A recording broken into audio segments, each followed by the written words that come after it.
salita ni Lord na binigay sa atin ngayong araw na to. Kung makikita nyo, from pit to palace.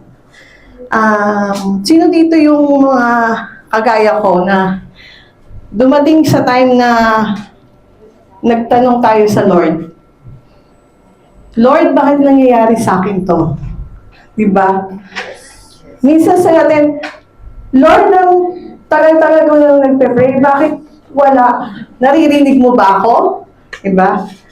Last year, dumating yan sa point na talagang I question God.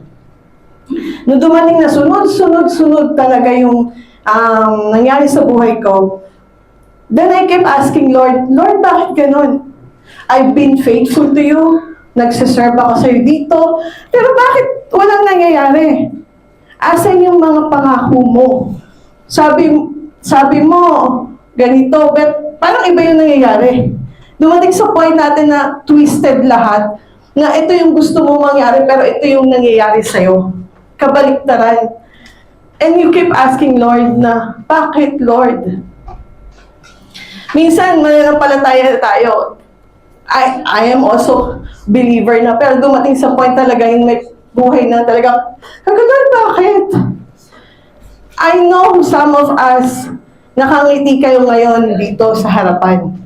But deep inside, hindi alam ng mga kapatid niyo yung mga pinagdadaanan niyo. Siguro nga, kaya kong umiti sa harapan niyo, pero you don't know kung ano yung nasa loob ko, di ba? Minsan, may mga gabi na yung gusto mo tulog na lahat bago ka iiyak kasi gusto mo makita nila strong ka. Yung mga manggulang dito, ayaw mo makita yung anak mo na makita na umiiyak ka kasi ayaw mo makita na weak ka. Kaya gawin mo, patulugin mo muna, then you will cry alone. And sabi ko nga, Lord, help me understand.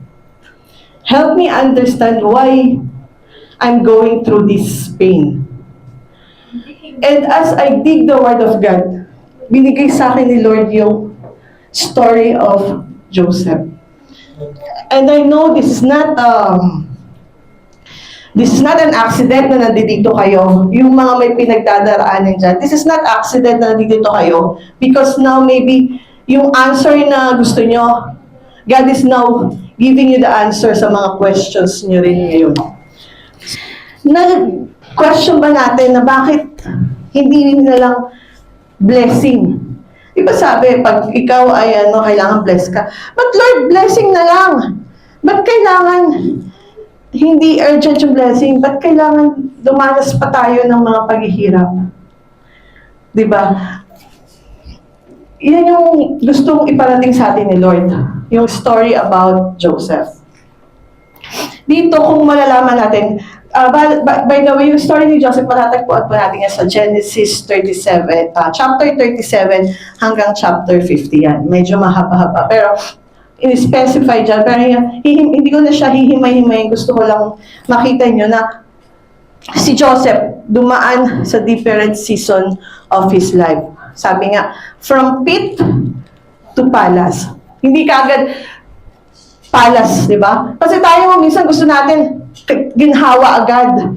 Pero ayaw natin, pag sinabi ng problema, ayaw na natin nun. Pag sinabing pain, ayaw na natin. Sino gusto ng pain dito? Bakit pag yung anak nyo, alam nyo masasaktan, papa-injectionan nyo? Kasi alam nyo na may purpose yung injection sa kanya. Kasi alam nyo, makakapag-protect ka sa kanya yun, di ba? Bakit yung mga nag-exercise? Di ba? Sabi, may goal sila. No pain, no gain. Di ba? Di ba, minsan sabihin natin, pero pagdating na sa personal natin, di ba? Only gain, gain, gain. Walang pain. Di ba? Pero dito, nagsimula si Joseph dito. Si Joseph po ay anak ni Jacob at ni Rachel.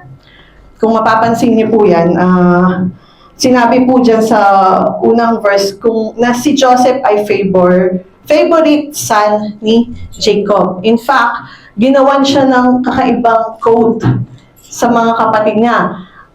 12 sila, 11 na kapatid niya, siguro pare-pareho plain lang. Pero kay Joseph, colorful yung coat niya. That means, paborito siya ng kanyang, and because paborito siya, nagkaroon ng jealousy yung mga kapatid niya, na inggit. Kaya tandaan nyo, pag may favor si Lord, hindi lahat natutuwa, may naiinggit sa inyo. Reality po yun, na minsan, pag may nangyari sa inyong blessing, hindi lahat natutuwa, may naiinggit, may nagkagalit, di ba? And nung 17 years old na si Joseph, God gave him a dream. Yung dream is a promise. Ito yung pinakita sa kanya yung destination niya. But 17 years old si Joseph, excited siya. Siyempre, kung ano bigyan excited. Sinabi niya sa mga kapatid niya yung dream niya. Actually, nagkaroon siya ng dalawang dream. Ang unang dream niya is yung sa mga palay na siya yung tumayo, yung bukod yung iba. Pangalawa naman, yung stars, yung moon, na even daw yung, ang pagkakaintindi niya, even yung magulang niya, at yung nanay-tatay niya, ay yuyukod sa kanya. So, nung narinig yun ng mga kapatid niya, nagalit sila. Sa galit nila, nagkaroon sila ng bitterness sa buhay nila. Dumating sa point na, yan, pinagplanuhan nila si Joseph dahil sa galit nila, dahil sa dream. Sino dito yung mga nangarap? Minsan, di ba, may time na may pangarap ka na sasabihin mo sa kaibigan mo. Minsan, hindi sila natutuwa. Minsan ang taas naman ng pangarap mo. Tama po ba? Minsan sinabi mo sa asawa mo, ano tayo, gaganda tayo. Paano natin dinadown ka na kagad, di ba?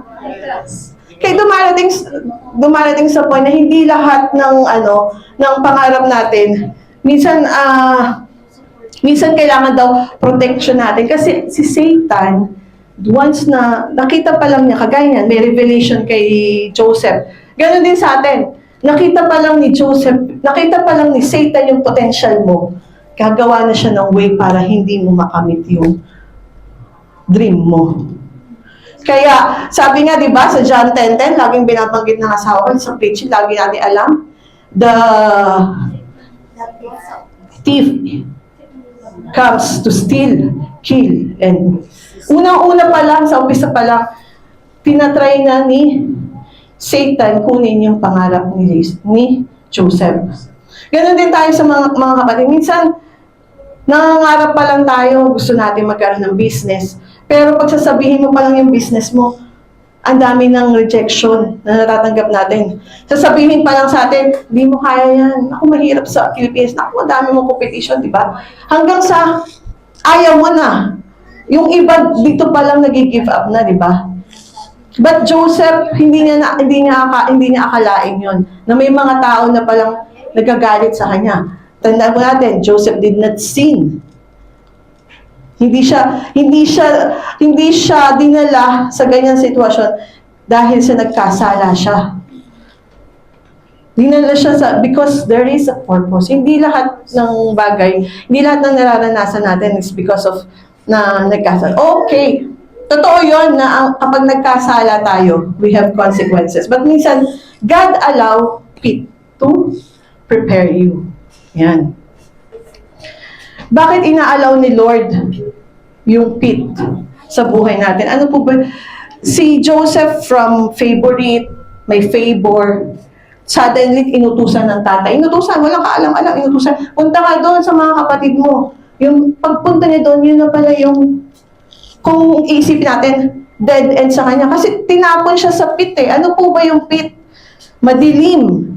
Walang tubig, dry, wala kang makikita. Hinagis siya ng mga kapatid niya. Kung tutusin sa isip-isip mo, wala na, dead end na para sa akin yun.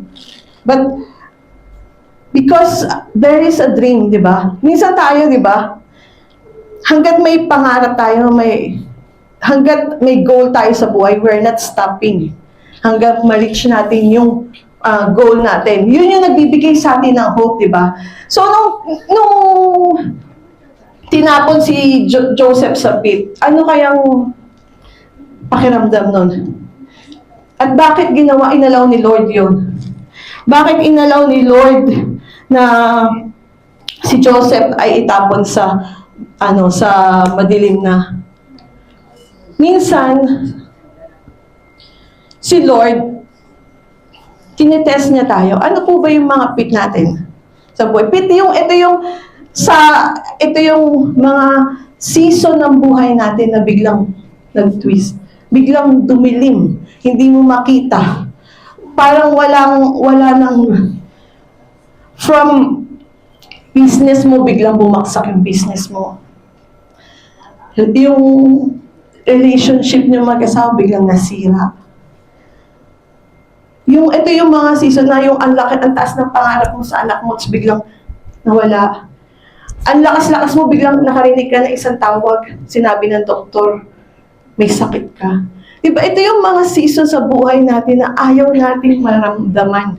Kasi masakit. Dan sabi mo, Lord, bakit nangyayari sa akin to? Ang ganda-ganda ng trabaho mo, ang ganda-ganda ng ang laki na kinikita mo. Then suddenly, isang buksak, natanggal ka sa trabaho. Anong gagawin mo? Would you question God? Diba? Pero ang titignan natin dito, ang tinuturing ni Lord kay Joseph dito is, hindi ang tao. Hindi ka pwedeng dumepende sa tao. Nothing is, walang bagay na hihigit kay Lord. Huwag kang dumepende sa tao. Nakadepende ka sa trabaho mo, ang ganda ng trabaho mo. Paano ko tinanggal sa'yo ni Lord yan? Gustong sabihin ni Lord kay Joseph, si Joseph, andun yung favor sa kanya, paborito, ganyan-ganyan. Suddenly, biglang nawala sa kanya, nawala yung tatay niya, nawala yung pamilya niya, nawala, kasi hinubaran siya eh. Yung binigay sa kanyang hinubaran siya lahat. So dito tinuturuan tayo na we need to depend on God sa lahat ng bagay. Hindi tayo pwedeng dumepende sa kahit ano, karangyaan, kung anong meron ka ngayon. Hindi yan sa'yo. Kay Lord yan. Kung meron kang trabaho ngayon, praise God. Paano ko tinanggal ni Lord yan? Kasi minsan tayo, nakatingin na tayo eh. Sino dito yung, di ba doon nangyayari, minsan napaka-komportable ng buhay mo, kaya hindi ka na minsan, yung prayer mo, come and go na lang. Hindi ka na. Pero pag may problema ka, Lord! Umiiyak ka, sobrang ano mo, halos pero pag komportable, pag nakikita mo yung okay ka lang, ano prayer mo? Guide me, Lord, in Jesus' name, Amen. Walang feeling na, totoo, hindi. Yes. Nangyayari? Yes. Di ba minsan ganon? Pero pag dumadanas ka ng problema, todo, luhod ka pa, pero pag wala ng problema, wala ka na rin sa simbahan. Diba? Kasi komportable buhay mo eh. Pero dito, kaya pinaparaan sa ni Lord kasi gusto ni Lord malaman mo na hindi ang tao, hindi ang bagay, hindi lahat yan ang pwedeng magbigay sa iyo ng mga pangarap mo. You cannot depend to anyone. You need to depend on God alone. Amen. Pangalawa, humility. Tinuturuan ng Diyos si Joseph, humility. Pag hinubad na sa iyong lahat, ano pang pagmamalaki mo? Di ba minsan yung mga, may mga, nakikita, napapanood ka, di ba? Business owner, bumaksak. Nilulunon nila yung pride nila kasi wala na eh. Para lumapit sa mga tao. Kasi, yun yung reality eh. Pag wala ka na, lulunukin mo na yung pride mo para may mapakain ka sa mga anak mo. Aalisin mo na yung lahat ng hiya mo. Kung dati, ayaw mo makita ka na, gusto mo, nakikita ka, doon ka lang sa mga, sa mga designer clothes na mimili. Tinanggal na Lord yung mo. Ngayon nakikita ka saan? Ukay, saan? Diba? Nilulunok mo lahat. Kasi, ibig sabihin lang, yung humility, gusto na makita ni Lord, yung humbleness natin. Minsan dumarating sa point na kasi mataas na tayo. At nakikita ni Lord John, tandaan po natin si Lord, mahal niya tayo. Yung pagmamahal niya yun, tinuturuan niya rin tayo na maging mabuti. Time to time. Tinuturuan niya tayo na hindi ka pwedeng magmataas sa akin. Kaya dito, from napakagandang buhay, binaksak siya ni Jesus, ni God. Kasi gusto niyang turuan si Joseph na maging humble. Number 3, gusto makita ni Lord yung character mo. God wants to know your character. Na kapag walang-wala ka na ba, kaya mo pa rin akong purihin? Minsan nangyari sa akin yan, na minsan, di ba, kapag yung sobrang ang dami mo naranasan, parang ang hirap na mag-worship. Nangyari sa akin, sabihin ko na yun sa trading na lang, sa trading natin para makarelate ka. Ang ganda-ganda, biglang natalo ka lahat, nakain lahat, nawala lahat yung capital mo. Then, pupunta ka sa simbahan, sabi, thank you, Lord. Ang hirap kasi minsan sabi mo, talo ka eh, di ba? Parang, affected ka tapos magpapasalamat ka. Ba't ako magpapasalamat na tinanggal mo nga sa akin eh, di ba? Parang ang hirap magpuri kasi parang iniisip mo, Lord, ginawa mo sa akin to tapos pasasalamatan kita. But this time, gustong i-prove ni Lord yung character mo. Na kahit ba wala na to, kaya mo pa rin akong purihin. Kaya mo pa rin mag-worship kahit na alisin ko yan. Kasi ang daling mag-worship sa totoo lang. Kapag bless ka, sumasayaw-sayaw ka pa. Pero pagka kitang-kita yan sa mga trainer, pupunta dito na hindi makangiti. Diba?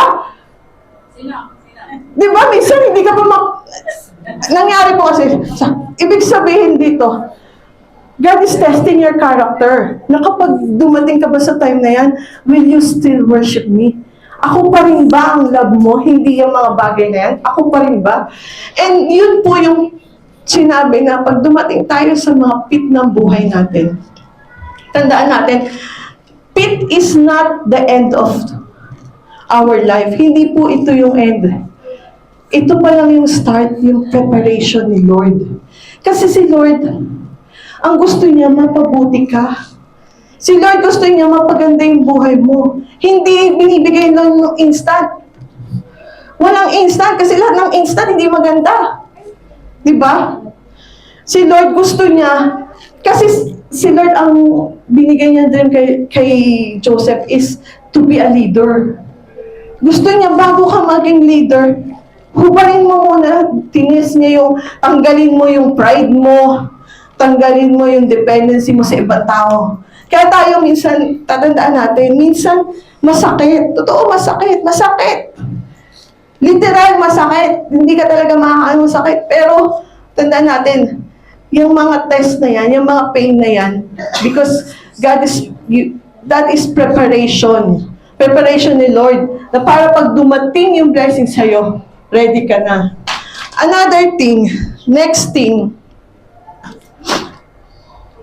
po, God uses betrayal to position you in purpose. Betrayal.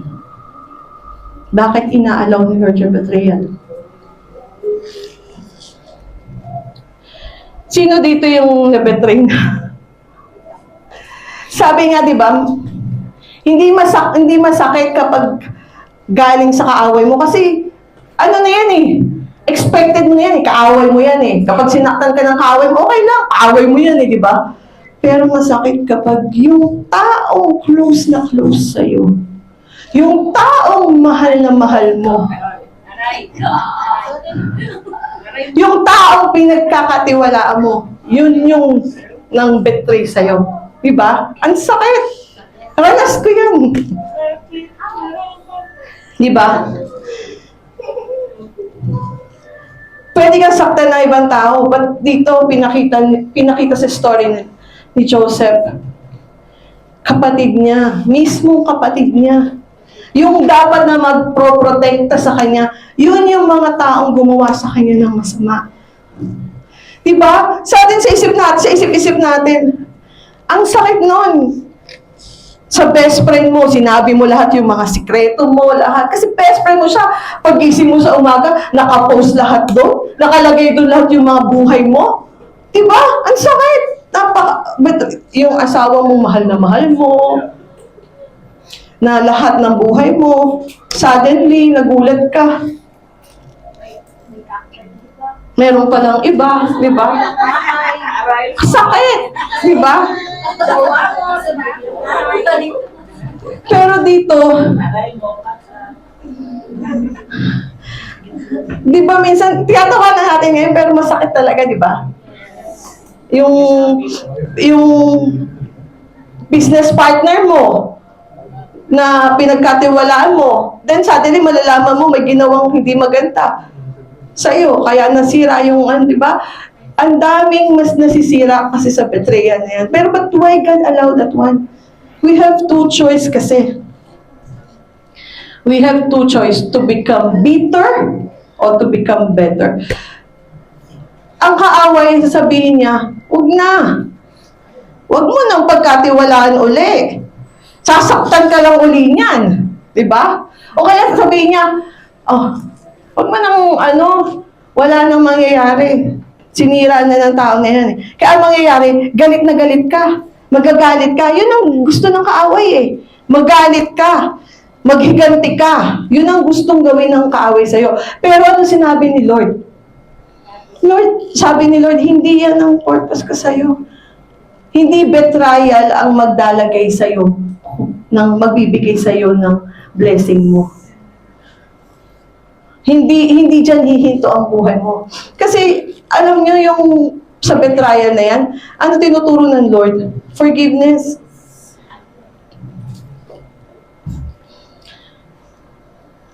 Kung nasa kingdom of God ka na, dapat matututunan mo na magpatawad kahit masakit. Hindi sinabing pagpapatawad na ina-accept mo na wala siyang ginawa. No. Nire-release mo lang yung sarili mo. Inaalis mo yung naghihinder sa puso. Kasi how can you worship God kung meron pa ring sakit sa puso mo? Kung may galit pa rin, di ba? Tandaan niyo yung bitterness, matindi. Pag bitter ka, ang naging nasa utak mo, makaganti. Kasi yun yung pinapasok ng Lord eh. Pero hindi. Dito, kaya ka dinadala dyan ng Lord, tinetest niya kung okay ka na ba? Okay na ba ang puso mo? Tinitingnan ni Lord yung puso mo. Kasi gusto ni Lord yung character mo mabuo niya bago niya ibigay yung blessing sa'yo. Gusto niya na matuto ka magpatawad. Kasi kapag hindi ka nagpatawad, hindi rin mag-glorify si Lord sa'yo. Ibig sabihin, hindi mo ma-fulfill kasi mayroong bitterness and the bitterness is not come from you. It comes from the devil. So, paano may bibigay ni Lord yung blessing sa'yo kung may nakikita pa siya hanggang ngayon sa puso mo? Kaya dapat i-release mo, alisin mo. Learn to forgive. Learn to forgive kahit mahirap. Yun yung nangyari. Kaya dinala si Joseph sa betrayal niya. Yung purpose ni God dito is para matutunan nating magpatawad.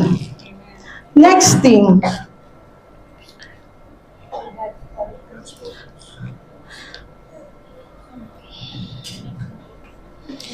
Tandaan po natin yung betrayal na yan.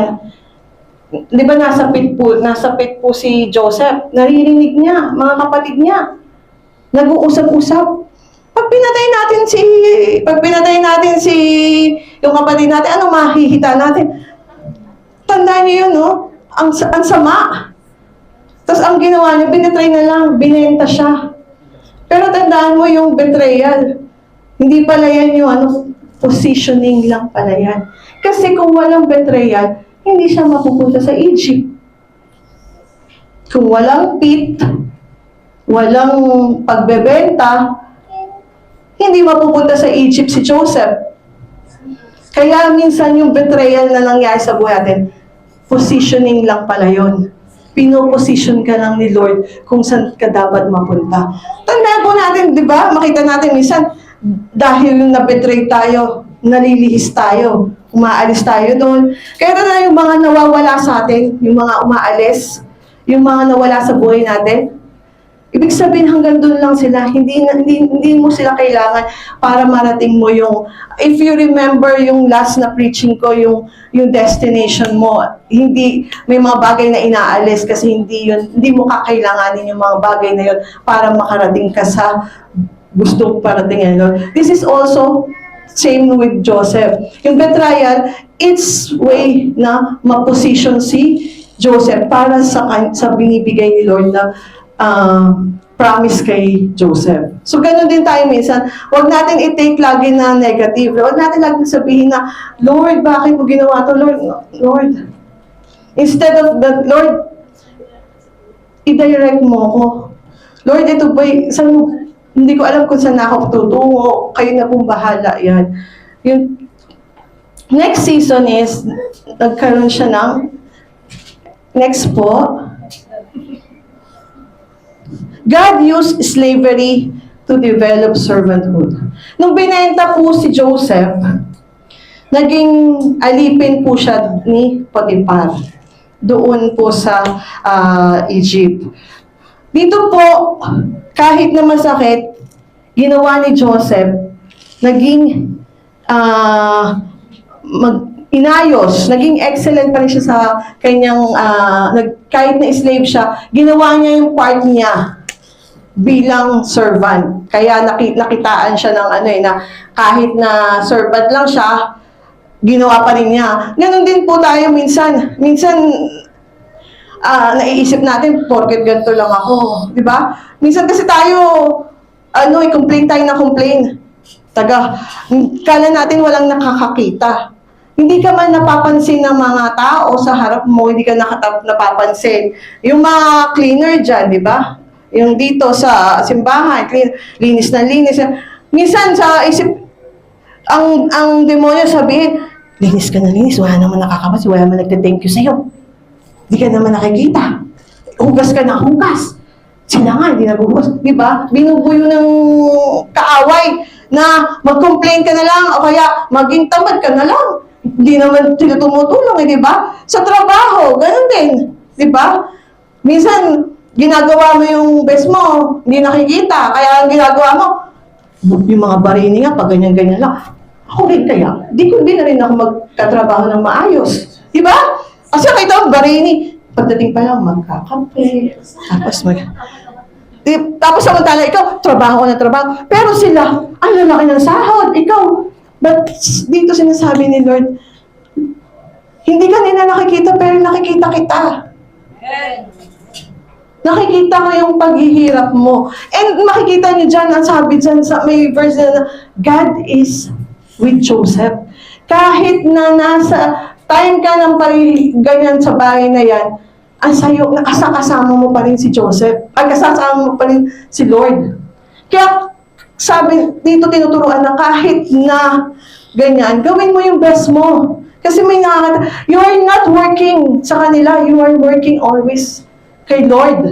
Kaya dapat, kung ano yung binigay sa'yo, pagbutihan mo. Kahit walang nakaka-notice, kahit walang nakakakita, pagbutihan mo. Diba? Kasi si Lord, sino ba magbibigay ng blessing sa'yo? Mga tao? No.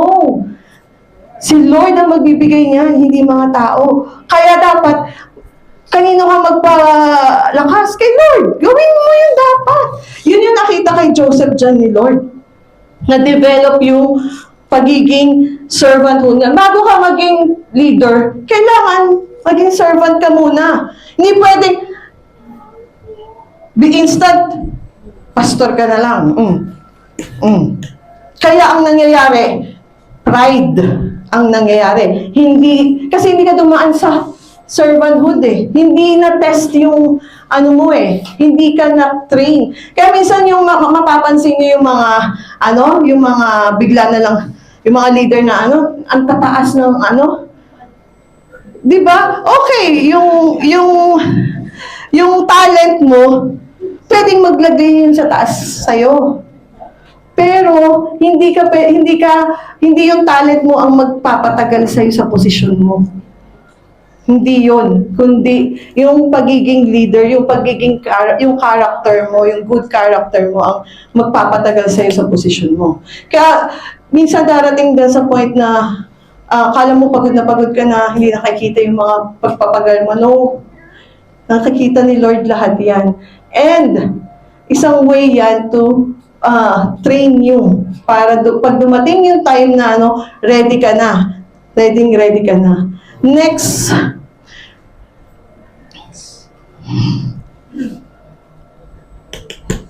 God uses, ano yun? Temptation.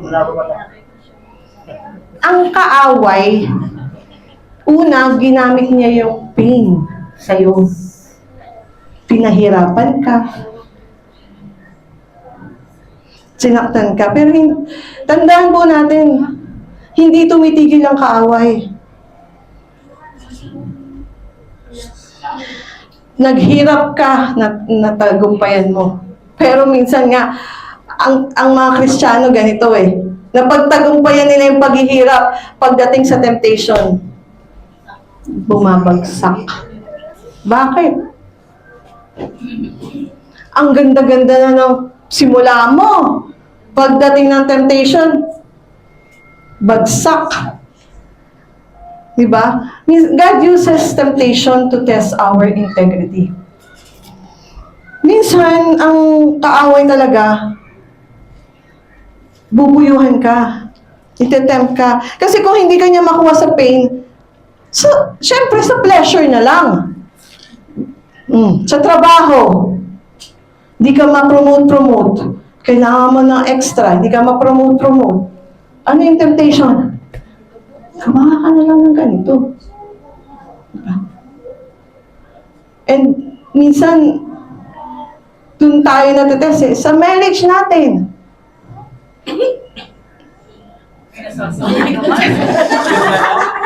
Minsan may hindi tayo gusto, minsan may hindi tayo gusto sa partner natin, ang nangyayari, hinahanap natin.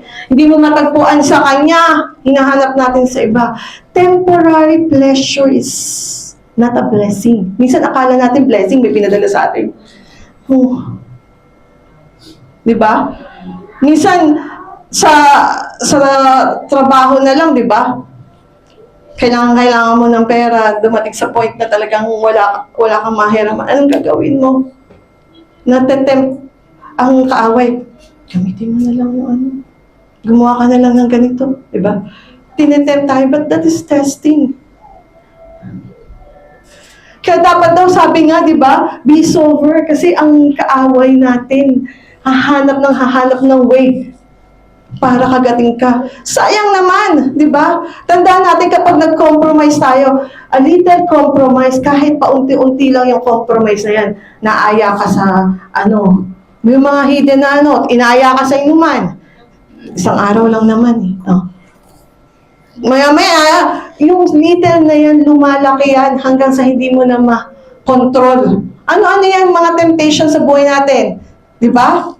Sexual, immorality, lahat yan, temptation. Pride. Di ba?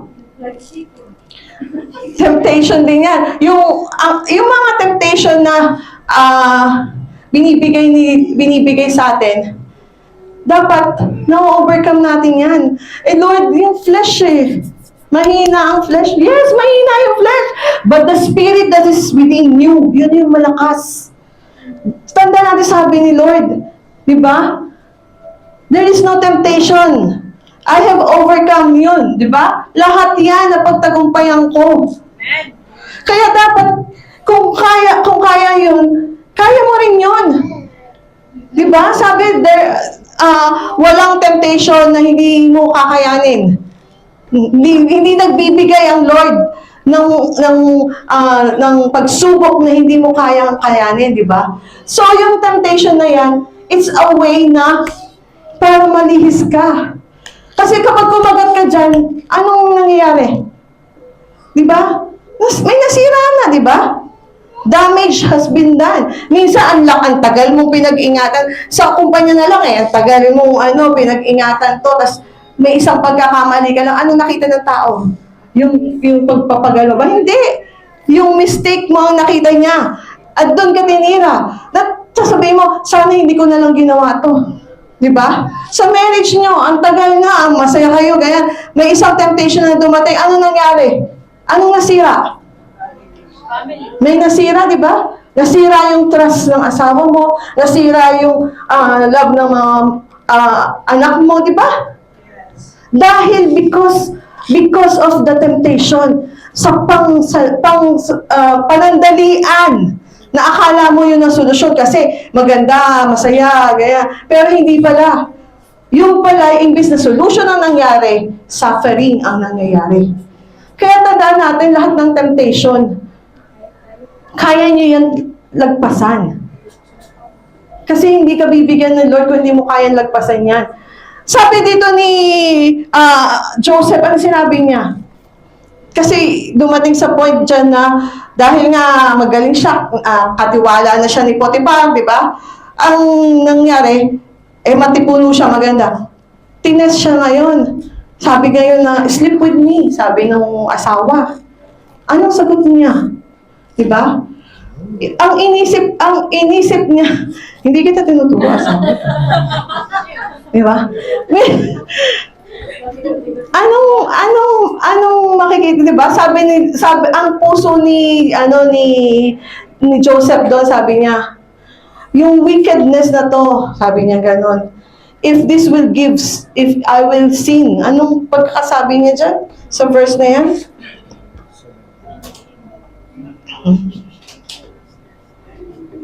He refused verse 8. Ayan, sabi niya ganon, then how can I do this great wickedness and sin against God? Hindi niya sinabing, oo nga, wala namang nakakakita eh. Oo nga, hindi ka naman magsusumbong, di ba? Di ba? Kaya minsan dapat, kahit walang nakakakita, dapat iisipin natin si Lord nakikita. Kahit walang nakakakita sa'yo, tatandaan nyo, does it glorify God? Yung ginagawa mo ba, hindi ka ba nagkakasala sa Diyos? Kung sinasabi mo, mahal mo ang Diyos, you keep saying, I love you, Lord, then what? At the back, I love you, Lord, then ginagawa mo yung mga ganyang bagay? No. Anong sinisira mo? Yung integrity mo. Nasisira yung yung patotoo mo ba? 'Di ba? Dahil sa mga ganyang bagay, nawala yung tiwala sa'yo, nawala yung patotoo mo na iniingatan mo, nawala lahat because of isang pagkakamali lang. Kaya sabi lagi dyan, resist the devil. Lagi niyong tatandaan, kapag may mga dumarating na blessing, hindi lahat ng blessing ay blessing talaga. Minsan blessing coming from Satan. Temporary lang yan. Temporaring kaginhawaan, pero anong mangyayari? Di ba? Temporaring kaligayahan, pero anong nasisira? Di ba? Kaya lagi natin tatandaan, we need to be same as Joseph. If this will bring wickedness, di ba? If I sin against God, di ba? Bakit ko gagawin? So tayo bilang mga matured na tayo, bilang matured na believer tayo, dapat matutunan natin yan to resist the temptation. Ang sunod is false accusation. Ginawa mo ng lahat, tama ka ng lahat, naakusahan ka pa. Si Joseph, false accusations. Kaya napunta siya sa prison. Minsan ganun tayo eh. Naging totoo na tayo pa yung mali. Diba? Tayo pa yung inakusahan. So sabi natin, Lord, naging mabuti ako sa kanya, tapos ba't ganito? Ganito pa. Ako pa yung sinabihang mali. Ako pa yung ganito. Nung past lang yan, meron tayong false accusation. Nararanasan talaga natin yan, mga kapatid. Natural lang yan kasi dyan ma-test yung tiwala nyo kay Lord na kahit sabihan ka pa ng mga bagay na hindi mo ginagawa, kahit pagbintangan ka pa ng mga bagay, mag-trust ka lang. Masakit yung maakusahan ka ng hindi mo ginagawa. Minsan, talagang sa mag-asawa na lang, pag inakusahan ka ng asawa, minsan masakit, di ba? Hindi mo naman gusto na mangyari yung ganito. Nangyari ito, ikaw sinisi. Di ba? Minsan, ang gusto mo lang naman talaga ay mapabuti. Hindi pala gano'n. Ang ganari, inakusahan ka, di ba? Hindi daw yun makakapag-hinder para marating mo yung gusto ng Lord para sa'yo. Sometimes, ginagamit ni Lord siya para makita yung trust mo sa Kanya. Mabuo yung pananampalataya mo kay Lord. And because of false accusation, napunta si Joseph sa prison. Sa prison, siya natapon dahil sa kanyang kabaitan. Kumbaga, dahil sinunod niya si Lord, niresist niya yung temptation, napunta pa siya sa prison. Diba? Na parang unfair naman, but hindi siya nagsabi ng gano'n kay Lord, hindi siya nagsabi na unfair. But, tatandaan, makikita niyo dyan, even in prison, God is with him. Nandun pa rin si Lord. Sa prison, nagkaroon ng hope si Joseph. May nakulong na dalawang tao, cupbearer and baker. Diba?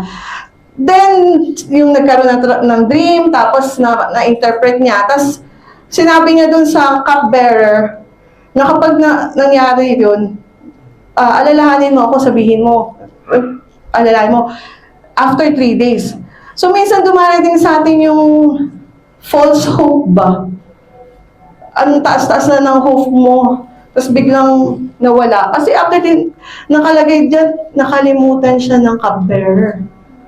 Nakalimutan yung mga ginawa mo maganda, nakalimutan. Minsan dumarating tayo sa ganun yung akala mo ito na, parating na, tapos biglang hindi dumating.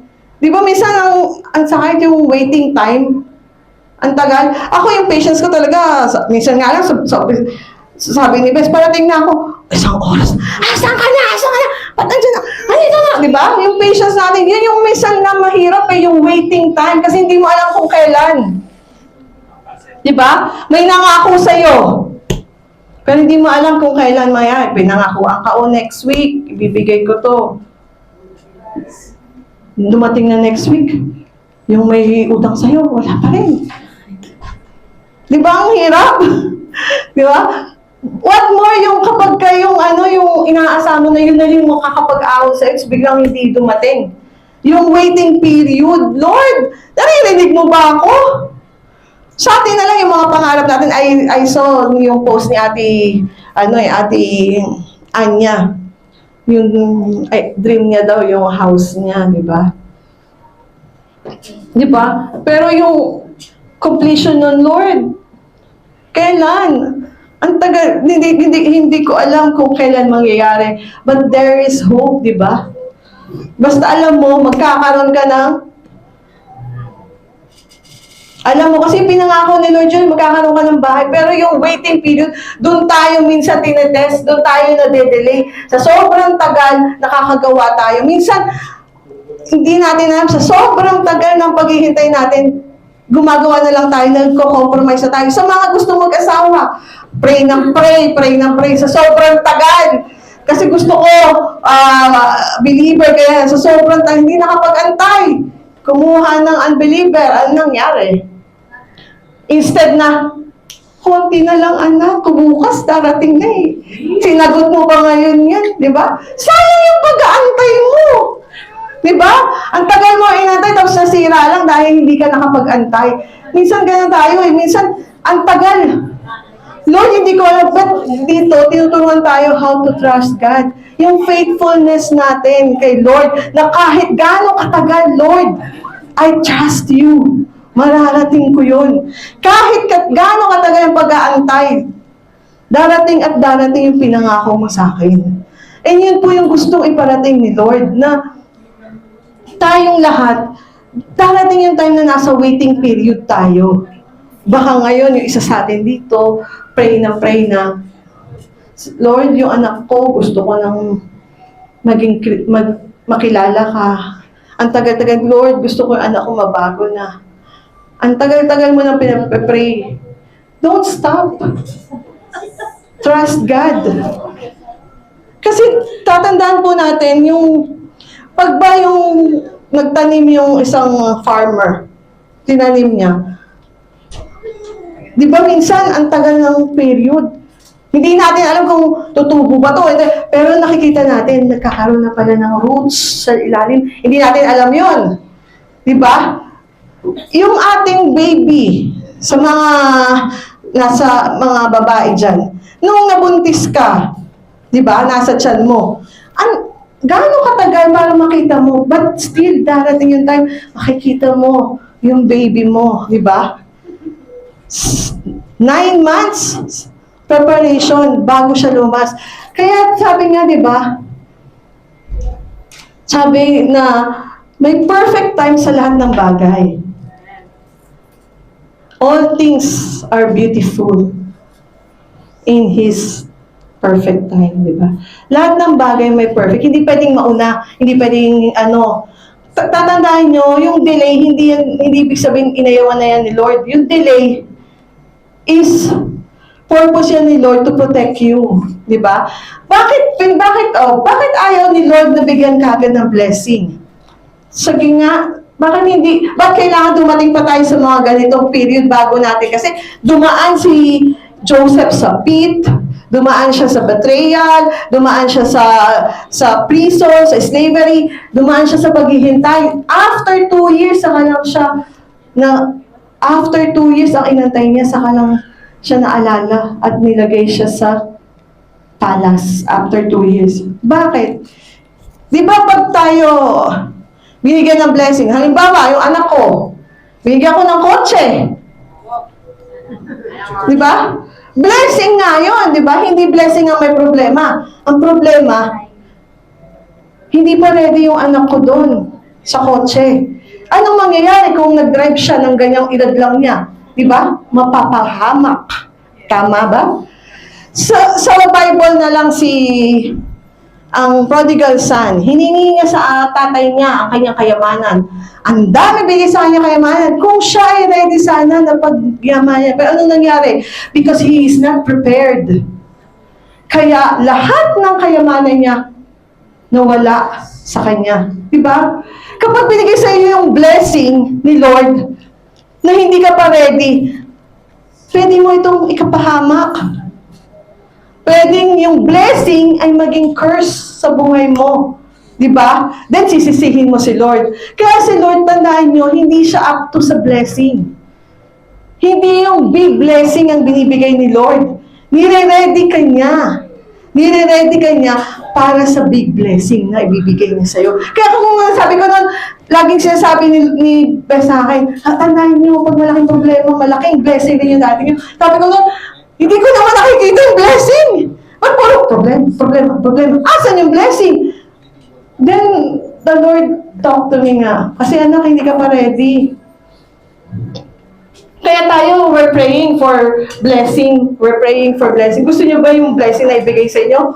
Instant rin, mawala lang. Kasi hindi niyo lang kaya i-manage.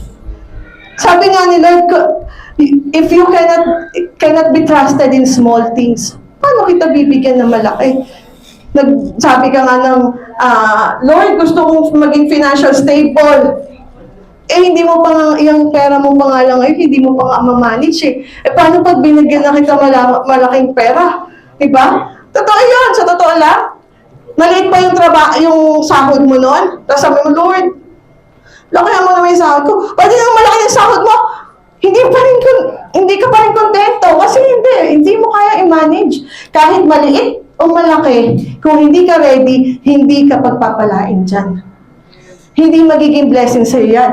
Maliit yung sahod mo kasi Lord, maliit na sahod ko. Pag lumaki yung sahod ko, eto na, kaya ko na yan. Hindi rin kasi nung lumaki yung, nakalimutan mo na. Nakalimutan mo na si Lord. Ang nangyari na, nakakita ka ng sale, bili rito, may malaki na pera kayo. Di ba? Aray mo. Mismanage ang nangyari.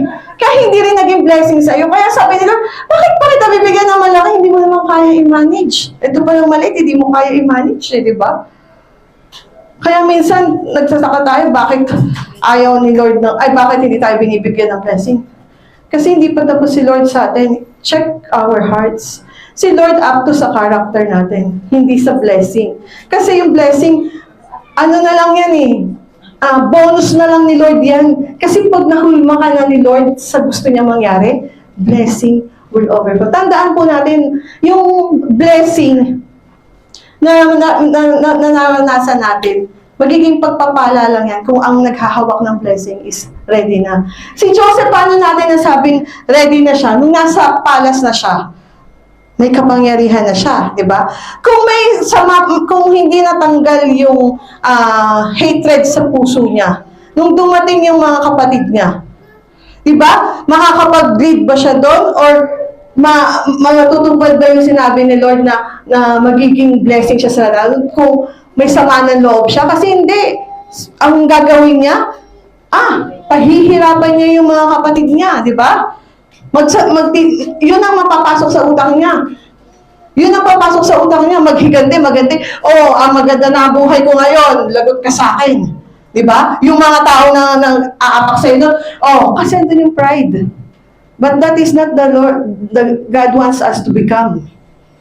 Bilang mananampalataya, gusto ni Lord yung puso natin ay maayos. Yung character natin ay maayos. Na kahit ibigay sa'yo ni Lord yung success na yan, ang mapupurihan pa rin si Lord. Kasi andun yung humbleness mo. Hindi ka ma-pride. Maraming nangyari si Solomon, yung integrity niya. Di ba? He was given wisdom, ang kanyang pera, ganyan. But ano nangyari? Nawala yung integrity, yung faith niya kay Lord nawala, natabunan dahil sa yung naging asawa niya, tinuruan siya ng another God. Nawala si God sa Kaya yun yung naging downfall niya. Si Saul, binigay kagad sa kanya yung blessing sa kanya. Ginawa kagad siyang hari, hindi pa siya ready. Nagtatago nga siya noong una, di ba? Kaya ang naging niya is ang naging tingin niya, nung naging leader siya, ang gusto niya, to please yung mga tao. Nagkaroon ng bitasyon, nakita nila na mas kinatuwaan ng tao si David kaysa sa kanya. Kaya nagkaroon ng bitaya sa kanya. Kasi hindi siya prepared. But tignan natin si David. Nung si Saul ay hari pa, inanoint na siya. Pero hindi siya naging hari agad. He was put sa cave. Natutunan niyang tumira, na manirahan doon na wala yung mga magulang. Natutunan niyang kalabanin yung mga layon, yung bago siya naging hari. Ganon din po tayo. Minsan, hindi natin maintindihan kung ano yung mga nangyayari sa buhay natin. Minsan, nag-question tayo, hindi natin maintindihan kung ano yung gustong parating ni Lord sa atin. Minsan, hindi natin alam bakit nangyayari sa atin. Pero lahat yun, tatanda natin. Sabi, all things work together for good for those who love Him. Lahat yan, even your pains, even your disappointments, even your paghihirap, lahat yan. All things, hindi sinabi ni Lord isa, all things. Kinumbay niya ni Lord for His glory dahil mahal ka niya. Dahil gusto niya hubugin ka para maging. We are not here para i-please ang ibang tao. We are here to become better, di ba? Kaya sinasabi ko yung mga pinagdadaanan natin, maybe nandun ka pa lang sa pit ng buhay mo, nandiyan ka sa madilim na buhay mo ngayon. Or maybe nandun ka sa prison. Or maybe somebody betrayed you na nasasaktan ka. Continue to pray. Continue to praise God. Continue to trust God. Continue continue yung faith na nasa sa inyo, yung faithfulness ni God. Resist the devil. Huwag niyong hayaan yung temporary na ligaya or temporary na solusyon. Wait for the perfect timing. There is always perfect timing na para sa inyo. And huwag niyong titingnan yung Minsan, tumitingin tayo sa ibang tao. Buti pa siya, Lord, ba't siya ganyan? Tandaan nyo, hindi nyo alam kung anong pinagdaanan ng isang tao. Nakita nyo lang siyang ganyan, na successful. But in his success, hindi nyo nakita kung ano yung hirap na pinagdaanan niya para matutong yun. Kaya don't compare yourself to others. May mga sarili-sarili tayong pangarap. May mga sarili-sariling dinesign si Lord na plano para sa atin. Pero tatandaan natin yung Jeremiah 29:11. For I know the plans I have for you. Plan to prosper you and give you hope and future. Yun pa rin. Kahit na anong mangyari. Diba? Kahit na anong sama. Kaya sabi dyan sa last part na yung Genesis 50:20. Sabi dyan sa Genesis 50:20, yung scripture ni Nena.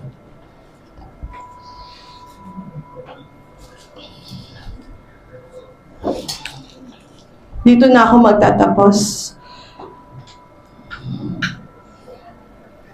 Sabi niya sa Genesis 52, masama nga ang inyong ginawa sa akin, subalit ipinahintulot iyon ng Diyos para sa kabutihan. At dahil doon, naligtas ang marami. Yun po yung panghawakan natin. May gawin mang masama sa atin yung ibang tao. Masama man yun, matuturn pa rin yun na nangyari yon dahil kinaloob na dahil ang gusto ni Lord, pinahintulot ni Lord yun kasi mas malaki pala yung ibibigay sa iyo ni Lord. Maaring yung paghihirap mo ngayon, gagamitin ni Lord yan para ikaw ay mag-testify dito para sa ibang tao, para sila naman na dumadanas noon, maging kalakasan sa kanila, di ba? Maging testimony ka, living testimony. Kaya minsan sabihin natin, blessing lang yung no, mas malaki pala yung binibigay. Hindi lang blessing, gagamitin ka pala ni Lord para sa ibang tao. Ang blessing hindi lang para sa'yo, dapat ang blessing mag-overflow.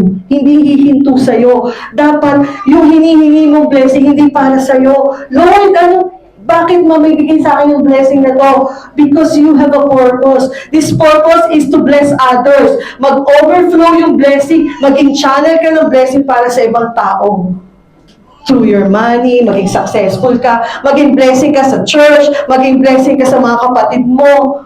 Not in your own only. Yun ang binibigay ni Lord. Yung blessing hindi pala para sa'yo. Mas malaki pa ang gusto ni Lord to bless other people, na maging blessing ka sa ibang tao. Kaya minsan tayo, ang iniisip na natin, bless mo ko, Lord. Bless mo. Dapat ang prayer na natin pag dumarating tayo sa peak ng buhay natin, imbis na, Lord, asan ka? Gawin natin, Lord, help me understand what I am going through. Tulungan mo akong intindihin. Kung nahihirapan ka, napapagod ka na sa time of waiting mo at tagal, Lord, give me strength. Sabi, those who wait on God shall renew the strength. Hindi ka mapapagod kung ang lakas mo ay magagaling kay Lord. Every day of your life, bibigyan ka ng Lord ng panibagong lakas para ma-overcome mo yung pinagdadaanan mo. Kaya hindi ka pwedeng huminto. Don't stop. Ngayon ka pa hihinto. Diba? Naranasan mo na yung paghihirap, ngayon ka pa ba hihinto? No. Aim for the goal. Lord, help me na kayanin ko lahat ng mga to. I know that you are processing me. I am in the process. But I know within this process, there is a palace waiting for me. Within this pit, I have palace. And that is the reason kaya ka nagkagana dahil may palace na darating sa iyo. And don't stop. Mga kapatid, this is an encouragement para sa isang tao. Na yung mga pagsubok na dumarating natin, it's not the end of the day. Hindi dyan hihinto. It's only preparation. Because you still have palace waiting for you. Yung mga dreams nyo, darating yan. In perfect time, in God's will. Yung mga pinagpe-pray nyo, mangyayari yan. Don't lose hope. Si Joseph dumating sa lahat ng pagsubok, but he did not lose hope. Hindi siya tumigil hanggang sa marating niya yung para sa kanya. Doon naman sa mga nakarating na ang tagal-tagal nagpe-pray na mga biglang dumating yun, instant yan! Instant lang yan. Pag gusto kong bless ka agad ni Lord, bukas din, bibigay niya na ni Lord yan kasi ready ka na. Kaya, ang pray natin, Lord, i-ready mo ako sa bibigay mo sa akin. Huwag yung puro complain. Check your heart kasi baka may kailangan ka pang baguhin sa puso mo. Baka pag binigay ni Lord yung blessing na yan, makalimutan mo na siya. Baka pag nasa iyo na yung blessing na yan, hindi ka na manalangin, hindi ka na mag-pray, hindi mo na siya maalala. Check your hearts. And I know, nakikita ni Lord yung mga puso natin. Lahat ng paghihirap, hindi na babaliwala yan. Lahat ng luha, hindi na babaliwala yan. Lahat siya nakikita ni Lord. And sabi nga ni Lord, I have prepared a palace for you. Let us pray.